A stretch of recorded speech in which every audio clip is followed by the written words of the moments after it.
I underestimated as a jockey quite how difficult it was to sort of win a Grade 1, and he'd had a sort of difficult season up until he ran that day at Exeter, and I never sort of went expecting to win, and the fact that he did, it was a big sort of shock for me, and yeah, it was brilliant, and I've thoroughly enjoyed everything about it, and the sort of horse that he is, and the fans sort of that he has, and they come out in force every time he wins, and yeah, I mean, it was a brilliant day, and it lives on in memory, yeah. And so far this season, 2 runs so far, what have you made of them? Yeah, I've been very happy. Ascot, he was a bit exuberant, and probably lost the race just through sort of being a bit too on it the whole time, but Huntington sort of put him right. That was back to sort of his normal self. I think he's just a bit, just loves it. He just loves his racing. And yeah, I think I've been really, really pleased with him, and hopefully he should be sort of ready now for the King George. So. Was there always going to be a bit to work on after Huntington?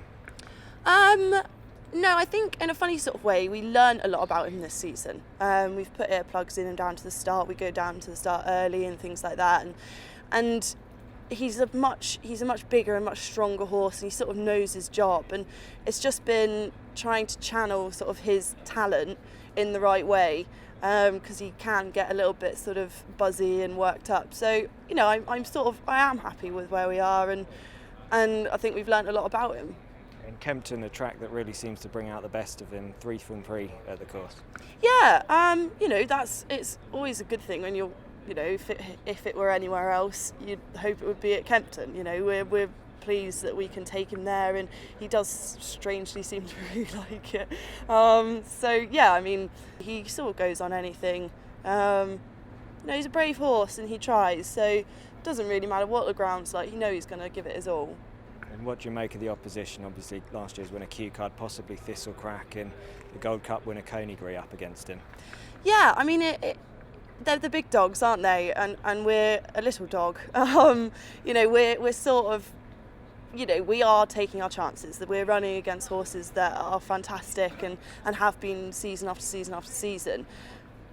If it all works out, then I don't think he's got any less class. I don't think he's got any less talent.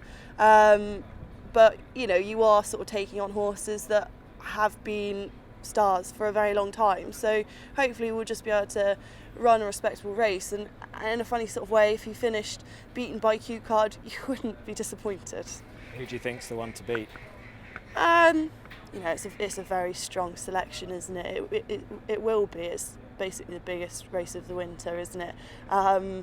They all go with great chances. You'd be frightened of all of them. I mean, I'd be surprised if Thistlecrack ran with Q Card in there already, but Q Card is a very, very good horse. Coneygree is a very good horse. So you're just sort of hoping for the best. You can't really I don't think about the opposition. I try to think about how my horse is running, and if he runs a good race, I'll be thrilled, even if he finishes 5th, 6th. It doesn't matter. If he's run a good race, that's all that matters. Have you any thoughts beyond Kempton where he might end up? No, we take it one race at a time, and obviously we've had this in our minds, but this is our target. So, this is the race for him this season. If he goes on and does anything afterwards, that's great, but it's not. We haven't got that in mind at the moment.